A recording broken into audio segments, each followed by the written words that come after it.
Hello everyone, today we are going to discuss a NEET PYQ from physics. इस question में इसने आपको बोला है कि भैया हमारे पास में एक कैथोड है। कैथोड पे आपके फोटोन इंसिडेंट हो रहे हैं, फोटोन आप इंसिडेंट हो रहे हैं। इसकी एनर्जी कितनी है? इसकी एनर्जी आपकी 5 इलेक्ट्रॉन वोल्ट। और जो इलेक्ट्रॉन्स एमिट हो रहे हैं, इसमें से जो इलेक्ट्रॉन्स आपके एमिट हो रहे हैं, इनकी जो मैक्सिमम काइनेटिक एनर्जी है, इसको मैं मान लेता हूँ के मैक्स 1 मान लेता हूँ मैं। ये कितनी है अभी? ये है आपकी 2 इलेक्ट्रॉन वोल्ट, राइट। और ये आपके पास में एक एनोड है। एनोड को कैपिटल ए से डिनोट किया है, कैथोड कैपिटल सी से डिनोट किया है। तो जब आपका 5 इलेक्ट्रॉन वोल्ट के फोटोन इंसिडेंट होते हैं, तो आपके जो एमिटेड इलेक्ट्रॉन्स हैं, उनकी जो मैक्सिमम काइनेटिक एनर्जी है वो कितनी बच्चा? वो है 2 इलेक्ट्रॉन वोल्ट, राइट।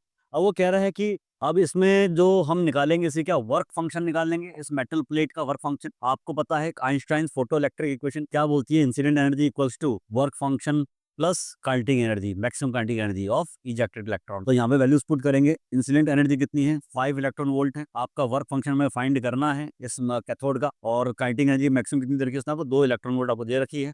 सॉल्व करेंगे तो वर्क फंक्शन कितना आपका आ गया? 3 इलेक्ट्रॉन वोल्ट बच्चा आपका आ गया। नेक्स्ट केस में क्या कह रहा है? वो इंसिडेंट फोटोन की एनर्जी को इंक्रीज कर देता है 6 इलेक्ट्रॉन वोल्ट। और वो क्या देख रहा है कि 6 इलेक्ट्रॉन वोल्ट करने पर जो इजेक्टेड इलेक्ट्रॉन्स हैं, यहाँ पे जस्ट स्टॉप हो गए। क्या हो गए? स्टॉप हो गए, वो एनोड तक नहीं पहुंच पा रहे हैं।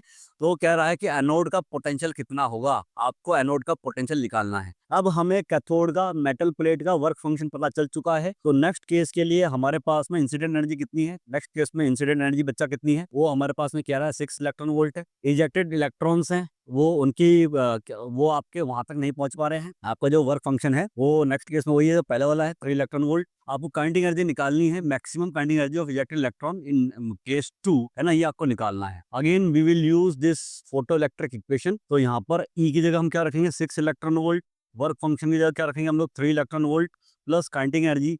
मैक्सिमम काइनेटिक एनर्जी कितनी हो जाएगी इस केस में? आपकी आ जाएगी 3 इलेक्ट्रॉन वोल्ट। ठीक है जी, ये आपकी 3 इलेक्ट्रॉन वोल्ट की आपकी आ गई। तो 3 इलेक्ट्रॉन वोल्ट की आपकी इजेक्टेड इलेक्ट्रॉन्स की मैक्सिमम काइनेटिक एनर्जी होगी नेक्स्ट केस में, राइट। और आपको पता है कि स्टॉपिंग वोल्टेज होता है बच्चों, वो डायरेक्टली लिंक्ड होता है किससे? आपका डायरेक्टली लिंक्ड होता है आपका काइनेटिक एनर्जी से, इस मैक्सिमम काइनेटिक एनर्जी से, है ना। कैसे लिंक्ड होता है? तो मैक्सिमम जो काइनेटिक एनर्जी होती है के मैक्स, ये होता है इलेक्ट्रॉन का चार्ज और स्टॉपिंग वोल्टेज। वी नॉट है स्टॉपिंग वोल्टेज। स्टॉपिंग वोल्टेज कौन प्रोवाइड करेगा बच्चा?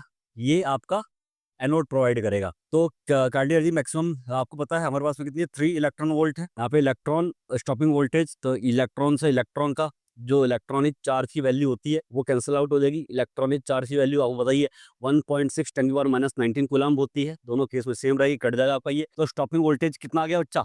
3 वोल्ट आपका आ गया। तो कहने का मतलब क्या? 3 वोल्ट का स्टॉपिंग पोटेंशियल आपका होना चाहिए।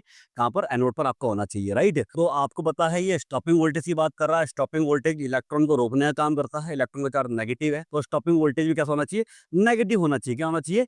नेगेटिव होना चाहिए। तो आपको पता है एनोड का जो पोटेंशियल नेगेटिव होना चाहिए, और कितना होना चाहिए? -3 वोल्ट का होना चाहिए।